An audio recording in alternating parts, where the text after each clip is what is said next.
Sobriety test on TV. What I want you to do is feel the toe steps down the line. Turn around, take 9 feel the toe steps back down the line. When you turn around, get your front foot on the line, we'll go to take a very small step. The Orlando police officer is witnessing this because he will probably have to testify at trial that he observed this entire field sobriety test and that he concurs with what Officer Fairbanks has recorded as the result. Many times they will videotape this field sobriety test so it can be played in court so the jurors can see how well the driver did with the test. You understand? You may begin.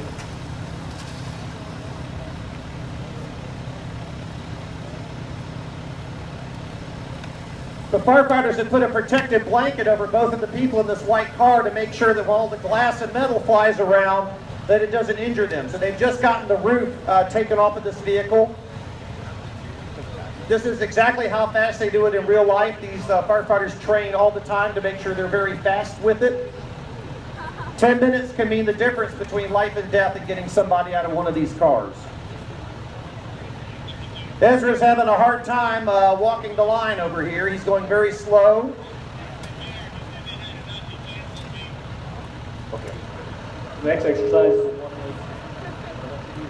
Get a touch, just like that. Keep your hands on your sides. The officer's moving on to the next part of the field sobriety test. Whatever you do, raise one of your feet. Whichever foot you want, 6 inches above the ground. Will look like this. While standing in this position, he's asking Ezra to raise his foot up slightly and to hold it in place and stand on one leg. Orange County to Edgewater High School Command, 10 minutes since first unit on scene. So the team of firefighters are busy trying to get the 2 people out of this white car without hurting them any further. And we use that by using these red backboards. That helps us keep the patient very straight and still and doesn't aggravate any other injuries that they might have. Aubrey's mom and dad are in the living room right now, and it's about 30 minutes after midnight. And they have not heard from their daughter. Their daughter is not answering her phone. She's not answering her texts. Ezra's not answering his phone, and mom and dad are very upset right now because they have a feeling that something has gone wrong. They know their daughter, and they know Aubrey would have called them if she was running late. This is not like her. But I told you, I would have never anyway. This is not like her, though. Here. You wait until I get a hold of her. She was too young to be going out. If you look over to your right, Ezra has flunked his field sobriety test. Officer Fairbanks is putting him in handcuffs.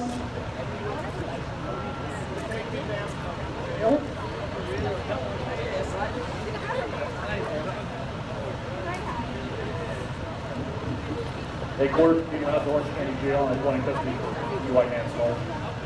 So Ezra is being taken to the Orange County Jail down at John Young and 33rd, where he will be fingerprinted, photographed. He'll be interviewed, and he'll be able to make a single telephone call. And we'll have to figure out who is he going to call. Is he going to call his mom and dad, a friend? Who is he going to call and tell them what has just happened here tonight?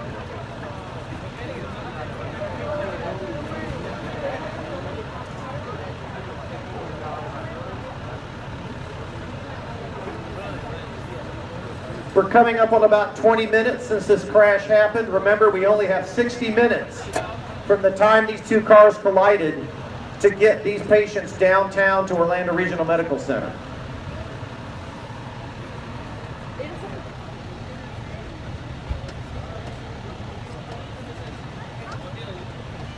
You saw this car when we pulled the tarp off of it. Many times, these vehicles are donated to us by a local record company. And many times these vehicles are much more badly damaged than what you saw in this donated vehicle. And also the trauma red is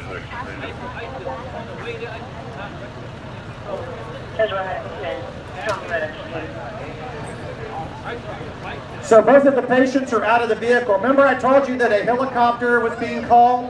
And we use helicopters all the time. There's about 5 of them right here in the Central Florida area. If you look around you, you see fog. We had a lot of fog this morning. Helicopters can't fly in fog. So if this was a real emergency happening right now, a helicopter would not be available, and that just happens sometimes. Sometimes we ask for a helicopter, and it's busy flying somebody else.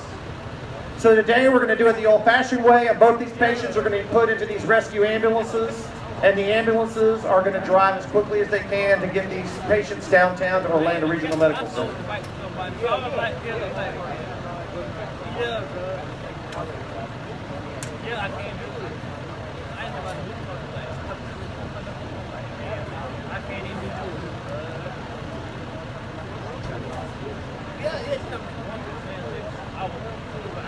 The paramedic said that both of these patients are critically injured. One of them hardly has any blood pressure at all, and the other patient hit their head on the steering wheel and has a head injury. Both of them need to be seen by special doctors very, very quickly if we're going to save their lives.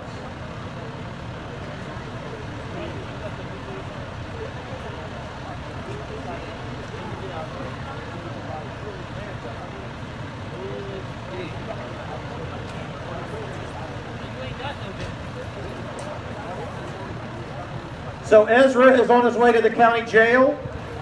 Aubrey is dead, laying across the hood of this car. Aubrey's parents, Tina and Richard, are in the living room not knowing what to do. They've called everybody they can think to call. They may have even called a local hospital to try to see if their daughter is there, and they cannot find their daughter.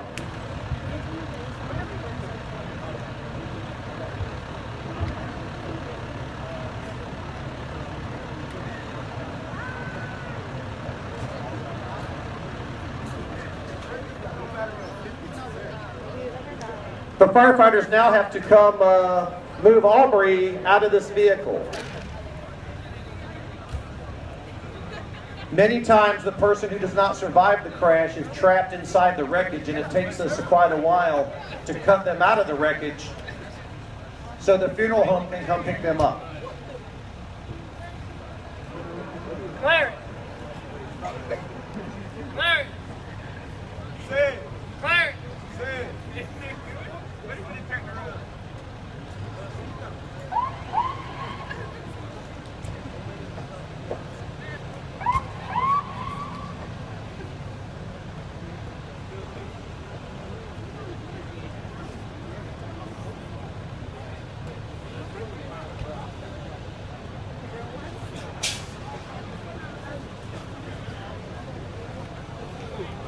These firefighters do this kind of work every day.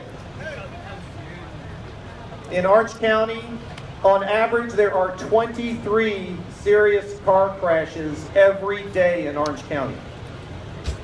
And the type of accident you're seeing right now, that happens about 2 or 3 times every day in Orange County.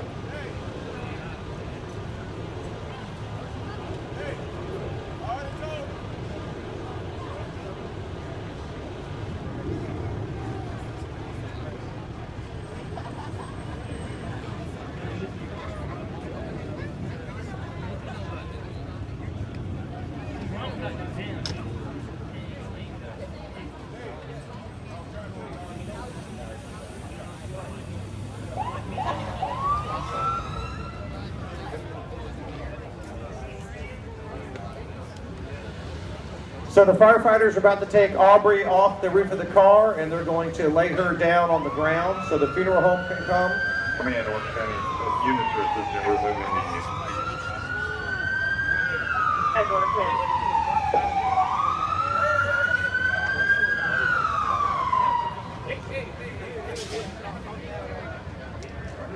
And I will tell you, this is a very sad time. We're in the business of saving people's lives, and when we have a situation like this where there's nothing we can do, even though you do it all the time. I've been a firefighter paramedic for 35 years, long time, and I've done this myself a lot, and it never gets easy because it's very needless when you see things like this happen. This did not have to happen.